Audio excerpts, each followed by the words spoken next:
Ban Khampa mane wrong political decision. Politics, राजनीति, राजखान्थि, साज्रांज्रां राजनीति आरो साज्रांज्रां बाथ्रा बुंगोन राजनीतिनि सायाव। सो जोंनि बर'नि जि पलिटिक्स बेखौथ' आङो साज्रांज्राङैसो बुजिना मोनो, बेनिखायनो आं नोंथांमोननो बेवहाय जेबो बुङा, जास्ट नोंथांनो इनफरमेसनखौ होयो बर' पलिटिक्सनि सायाव। सो इउजि ब्रह्म बिथाङा मा बुंदों खाम्फा बरगयारी बिथांखौ लानानै, खाम्फा बरगयारी बिथाङा बबे पार्टियाव जइन जागोन दासिम बे बाथ्राया रोखा नङा।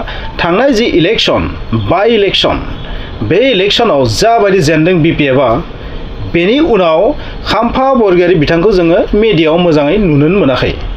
सो इउजि ब्रह्म बिथाङा जाय बाथ्राफोरखौ बुंदों, जे इउजि ब्रह्म बिथाङा ओरैबायदि मोनसे टारगेट खालामनानै बुंदों जे खाम्फा बरगयारी बिथाङा थारैनो मोनसे टेनसनाव दङ, मोनसे फ्रास्ट्रेसन अबस्थायाव दङ।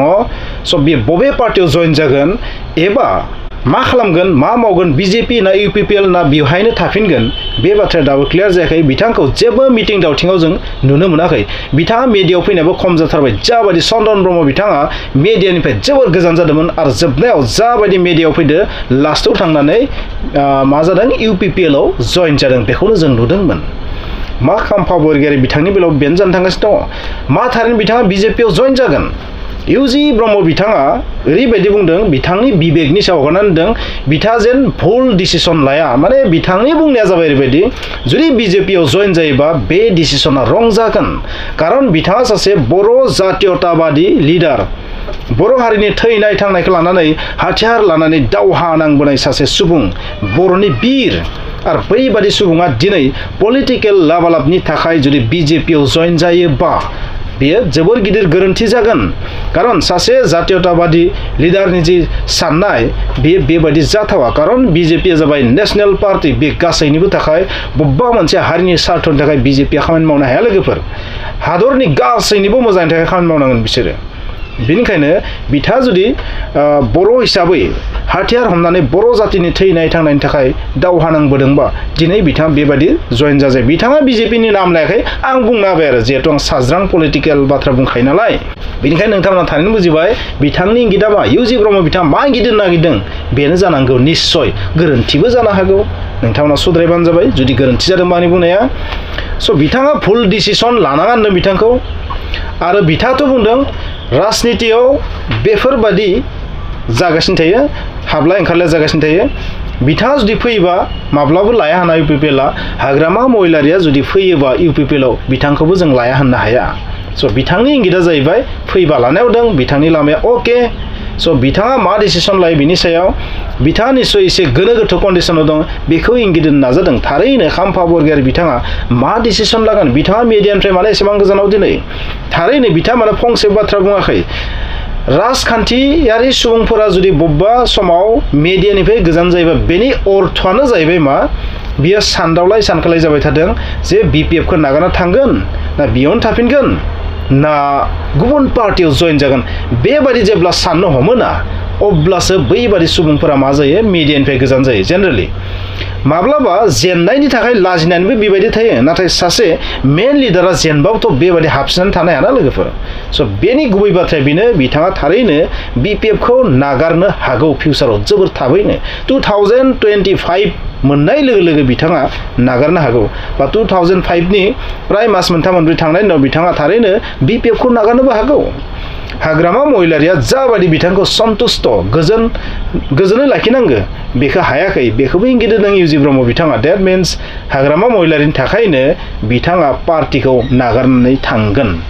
BPF पार्टिनि गोरोन्थिनि थाखायनो, हाइकमान्डनि गोरोन्थिनि थाखायनो बिथाङा बे पार्टिखौ नागारनानै गुबुन पार्टियाव जइन जानो हागौ। बे जाबाय बिथांनि बुंनायनि ओंथि, आं बेबायदि सानो। नोंथांमोना बेखौ बुंदो, खाम्फा बरगयारी बिथाङा बिजेपियाव जइन जानांगो ना UPPLआव जइन जानांगो ना BPFआव थाफिननांगोन? नो डाउट BPFआव थाफिनबा बेयो मोजां बाथ्रा, नाथाय BPFखौ जुदि बिथाङा नागारमारनो सानमारबायबा नोंथांमोननि बादिब्ला माव जइन जानांगौ बिथाङा? कंग्रेस, BJP, UPPL ना गुबुन बिनि अनगायै गुबुन पार्टि? बे मोनथामनि अनगा माव जइन जानांगौ बिथाङा? आं बुंगोन जुदि AGP आरो BJP आरो कंग्रेसआव जुदि जइन जायोबा सासे जातीयताबादी लिडारनि जि गुन, बे गुनखौ बिथाङा नागारनाय बायदि जागोन नामा? आं बेबायदि सानो आरो। कारण बिथाङा बर' हारिनि थैनाय थांनायनि थाखाय सरकारजों दावहा नांबोदों बहुत बोसोर आरो जोंनि इन्डियायाव माया सरकार बानाय नोंथांमोना मिथिगौ BJP आरो कंग्रेसआनो बानायजोबो गासैबो जायगानि सरकारखौ बिदिब्ला खेंसालि नायनो थाङोबा BJP आरो कंग्रेसजोंनो दावहा नांबोदो बिसोरो बुंनो थाङोबा दे कारण बिसोरनि सरकार स्टेटआव सेन्ट्रेलाव बिसोरनिथ' सरकार थायोना गुबुननिथ' थायाना सरकार गेजेराव AJPनि सरकार फैदोंमोन नाथाय बियो बाङाय समनि थाखाय बांद्राय गोबाव सरकार दायाखै बिथांमोना स' गासै इन्डियानि जारिमिनाव कंग्रेस आरो BJPआनो सरकारखौ दाबोदों स' बेनिखायनो नोंथांमोना बुंदो मा बिथाङा BPFखौ जुदि नागाराबाथ' मोजां नागारमारोबा BJP कंग्रेसआव जइन जानाया मोजां जागोन ना बिथांनि बिबेकनि सायाव हगारनानै होदो नोंथांमोनाबो नोंथांमोना खोनासंना लादो मा बुंदों इउजि ब्रह्म बिथाङा হৈ আছে যেতিয়া এই দলৰ নেতাসকলৰ ওপৰত মোৰ ক'ব লগা নাই মোৰ এটাই আহ্বান খাম্পাহঁতে মানে ৰং পলিটিকেল ডিচিশ্যন ল'ব নালাগে কাৰণ তেওঁলোকে এটা সময়ত এটা জাতীয়তাবাদী আন্দোলনৰ নেতৃত্ব দি অহা মানুহ আৰু ছিগনেটৰী হয় তেওঁলোকে BTCৰ আৰু ৰাজনীতি দলত কোনোবা আহিলে নোলোৱাৰ কি কথা আছে কিন্তু তেওঁৰ ওপৰত তেওঁৰ বিবেকৰ ওপৰত বিচাৰৰ ওপৰত মই এইটো এৰি দিছোঁ আৰু খাম্পা কিয় হাগ্ৰামা আহিলে হাগ্ৰামাকো আমি ল'বলৈ বাধ্য ৰাজনীতি ধৰ্ম এইটোৱেই কয় নালাগে বুলিতো ক'ব নোৱাৰি